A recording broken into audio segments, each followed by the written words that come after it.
মানবিক মুখ্যমন্ত্রী নিজে। দেখুন, যদি কেউ মানবিক হয় বা কেউ কিছু হয়, চারটে বাইরের লোক বলবে, নিজে নিজে ঢাক পেটানোর দরকার নেই। নিজেকে ঢাক যখন পেটাতে হয়, তার মানে বুঝতে হবে নিজেই ঢাকটা পেটাচ্ছে, অন্য কেউ আর সেই অন্যের ঢাকে আর সাড়া দেয় না। মানে বারবারই এই এই যেমন হরপাবান যেটা হয়েছে, সেটা এগেনস্টে মুখ্যমন্ত্রী এখনো পর্যন্ত কোনো বার্তা দেয়নি। এর আগে যখন আমরা দেখলাম কলকাতা একেবারে ভেসে গিয়েছিল, তখনও তিনি বলেছেন যে ডিভিসির জল এসছে, গঙ্গার জল এসছে, যেই কারণে এই অবস্থা, বা সিএসসির দোষ। সেখানেও তো মুখ্যমন্ত্রী নিজের যে গাফিলতি বা সেগুলোকে তো কোনোটাই তিনি স্বীকার করেন। দেখুন, এটা তো প্রথমত এই যে ডিভিসি জল ছেড়েছে, সিএসসি, সিএসসিটা কার উনি বলুন, যে আমি সিএসসির থেকে এটা কেড়ে নেব। আমি সিএসসির যদি এরকম মানে মিসম্যানেজমেন্ট থাকে, মেনটেন করতে না পারে, রাস্তাঘাট ইলেকট্রিকের তার পড়ে থাকবে, আমরা এর জন্য সিএসসিকে ফাইন করব। আমরা সিএসসির থেকেই আমাদের যে এই লাইসেন্স, সেই লাইসেন্স আমরা কেড়ে নেব। বলুক না, বলার ক্ষমতা আছে? ক্ষমতা নেই। কারণ এদের টাকাতেই আমরা দেখেছি, ইলেকট্রাল বন্ডে এইসব লোকেদের টাকাতেই কত টাকা পেয়েছে এই তৃণমূল কংগ্রেস। তাহলে মমতা ব্যানার্জি বলার ক্ষমতা আছে? আর দেখুন, এটা হলো ওনার স্বভাব, যে নিজের দোষ স্বীকার না করে অন্যর ঘাড়ে দিয়ে দেবো, তাই করে যাচ্ছে। নতুন কিছু বলার নেই, মানুষ সবই বুঝতে পারছে।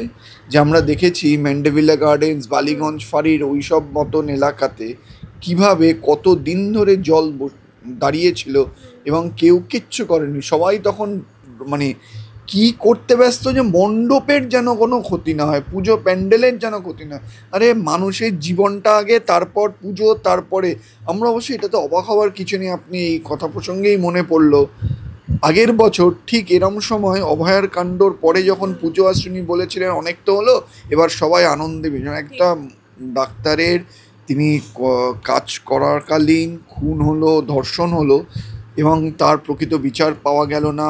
কলকাতা পুলিশের কনস্টেবলকে বলা হলো যিনি এই কাজটা করেছে, যদিও আমি বিশ্বাস করি ও একাও কাজ করেনি, তার মধ্যে প্রশাসন ইনভলভ, সেখানকার ডাক্তারেরা অনেককে পুলিশ তথ্য প্রমাণ লোপাটের জন্য অ্যারেস্ট হলো।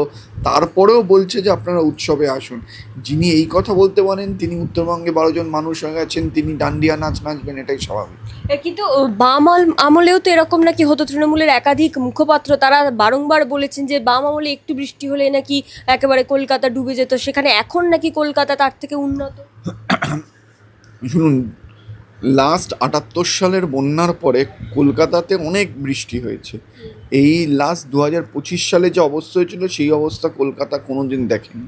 ঠিক আছে, বিষয়টা হলো কি বলুন তো, আপনি কিভাবে ম্যানেজমেন্ট করছেন। আপনি তো বলেছেন বামফ্রন্ট সরকার কোনো কাজ করতে পারেনি বলেই তো আপনাকে মানুষ ভোট দিয়ে 2011 সালে এনেছিল। তার মানে আপনি তো এখন এটা বলতে পারেন না যে বামফ্রন্টের সময় জল জমতো, এখনও তাই জল। তাহলে আপনি ভোট দিয়ে মানে এটা প্রমাণিত যে বামফ্রন্টের সময় যদি আপনার কথা ধরে নিই যে জল জমতো, তার মানে আপনি আর কোনো কাজ করতে পারেননি। তাহলে আপনি এবার ছেড়ে দিন, আমার মানুষকে ডিসাইড করতে দিন। কিন্তু দুঃখের বিষয় হলো পশ্চিমবঙ্গে ভোটটা তো হয় না। যেদিন পশ্চিমবঙ্গে ভোট হবে সেদিন এই চোরগুলো একটা ভোটও পাবে না। যে পরিমাণ প্রাকৃতিক দুর্যোগ উত্তরবঙ্গে হয়েছে, মুখ্যমন্ত্রীর উচিত ছিল যে এই কার্নিভাল বাতিল করে মুখ্যমন্ত্রীর ওখানে যাওয়া উচিত ছিল, যে কিভাবে যে এত লোক আটকে পড়ে আছে, এত ট্যুরিস্ট, তাদের কি করে উদ্ধার করা হবে সেই ব্যবস্থা করা উচিত ছিল, ত্রাণের ব্যবস্থা করা উচিত ছিল। কারণ বিষয়টা হলো যে এটা মুখ্যমন্ত্রীর দায়িত্ব যে ত্রাণটা যাতে সবাই পায়, কারণ এখানে তো ত্রাণ চোরও আছে। দেখবেন এমন লোক ত্রাণ পাচ্ছে যে আদৌ উত্তরবঙ্গে থাকেই না, কিন্তু উত্তরবঙ্গের বন্যার ত্রাণ পেয়ে বসে আছে। এই জিনিস নেক্সট, এই জিনিস সবে দেখে রাখবেন।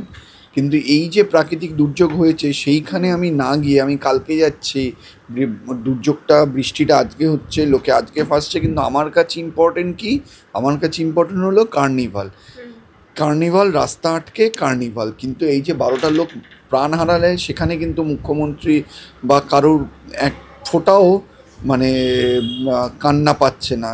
আমার আগে কার্নিভাল, আমার আনন্দ আগে, সেটা তারপরে বাকি সব কিছু, মানুষের প্রাণ হলো তারপরে।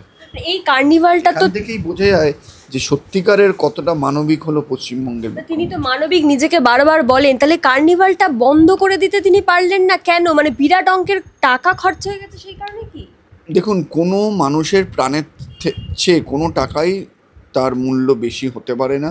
যত মানুষ এখানে আটকে আছে তাদের পরিবারের কথা ভাবুন তো। আমি একজনকে জানি, আমার পরিচিত, তারা সিকিমে বেড়াতে গেছে, তাদের পরিবারেরই একজন বলল ফোনেই পাওয়া যাচ্ছে না। পরিবারের তাহলে কি অবস্থাটা ভেবে দেখুন। আর অন্যদিকে রাজ্যের যে মানে হেড, প্রশাসনিক হেড, তিনি গিয়ে ডান্ডিয়া নাচ নাচছেন। এটাই হলো পশ্চিমবঙ্গের অবস্থা।